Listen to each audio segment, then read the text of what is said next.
Horas, horas, horas, Balige Academy dari Tupian Danau Toba yang indah. Oke pemirsa, kita membahas ya mismanagement, salah kelola pemerintahan Indonesia dari rezim ke rezim.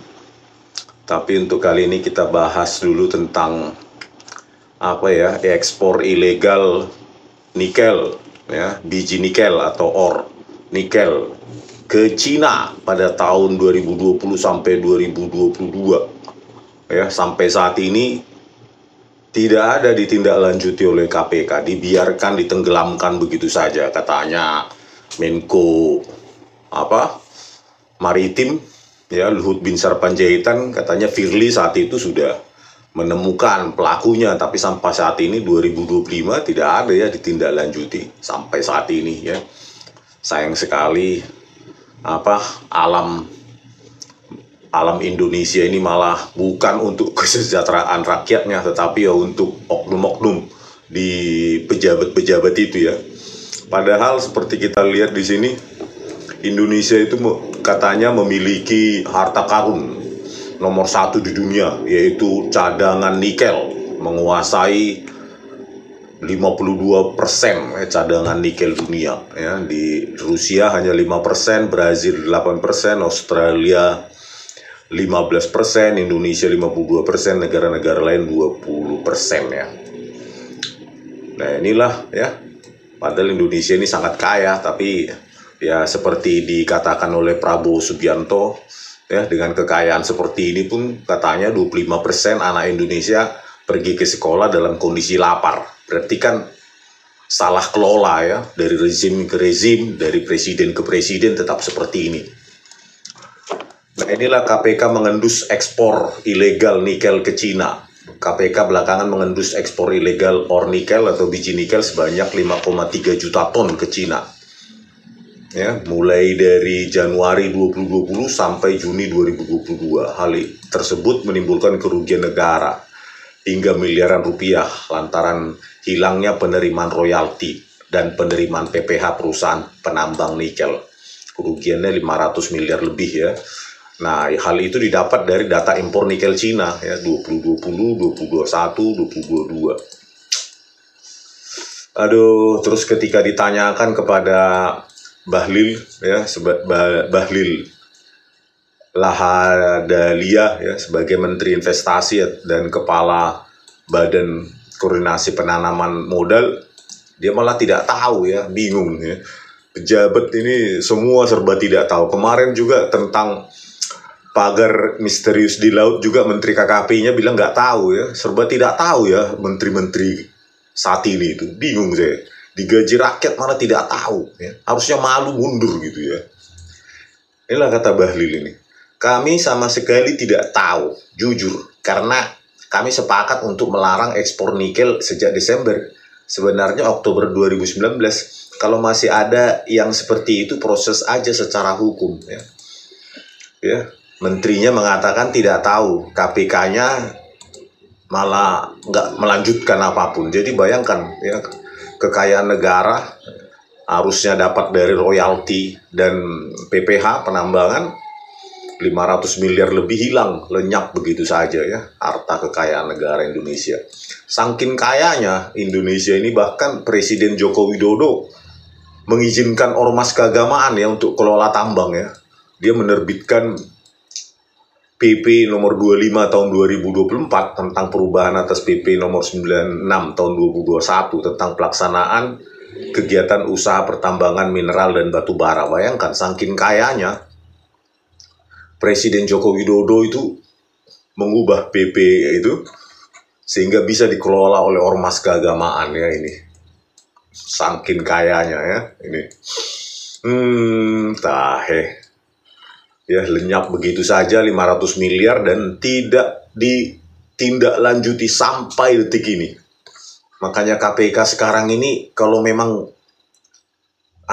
memang tumpul mandul begitu, sebaiknya dibubarkan aja ya. Dulu kan ad hoc aja dia. Ya, sekarang malah di PNS-kan, jadi kayak komisi PNS gitu ya. Jadi kayak nggak jelas gitu. Semua hal-hal yang sepele dikejar.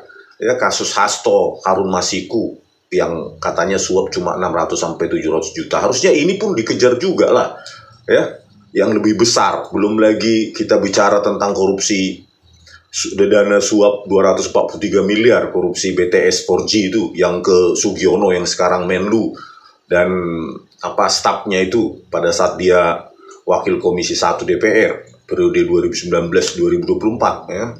Nistra Yohan nggak dikejar juga ya. Terus yang Menpora saat ini Dito nggak dikejar juga, 27 miliar dibalikkan gitu aja ya.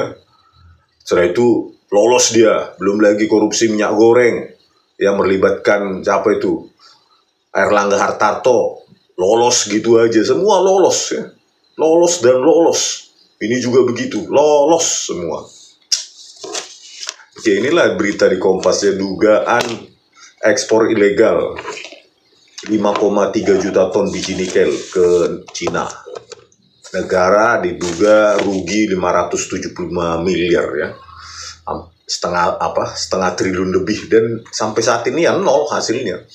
Cuma mengatakan aja KPK menduga terdapat kerugian keuangan negara 575 miliar akibat dugaan ekspor 5,37 ton biji nikel atau nikel ore ke China.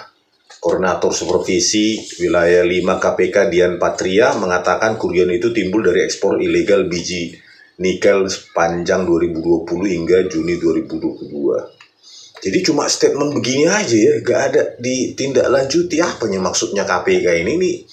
Kalian ada ribuan orang di kantor sana, masa harusnya kan bisa kerja bersamaan ya semua. Banyak kasus itu yang sekarang mengendap atau sengaja diendapkan ya. Kasus itu loh, suap itu 243 miliar itu. Sugiono dan Nistra Yohan, kalian diamkan juga. Hanya karena dia dari Gerindra gitu. Kalian pada saat PDIP berkuasa, tumpul ke PDIP. Pada saat Gerindra berkuasa, tumpul ke Gerindra. Berarti kalian alat kekuasaan kalian. Ya, bubar aja lah kalau memang nggak berguna ya. Anggaran untuk kalian sekian triliun 1 tahun. Tapi hasilnya apa? Ya nggak ada gunanya. Ya kasus-kasus sepele aja dibesar-besarkan. Ya, terus dari Tempo juga ini dia infografisnya. Yang tadi saya perlihatkan ya, inilah dia. Data impor nikel ke Cina, inilah dia. Kok ada impor ke Cina kan? Ya, dari Indonesia ini. Aduh, parah. Terus ini juga ada beritanya, 5,3 juta ton biji nikel diduga diekspor ilegal ke Cina. Negara kalah dengan mafia tambang. Direktur Seri Yusri Usman merespon soal 5,3 juta ton biji nikel yang diduga KPK diekspor ilegal ke Cina.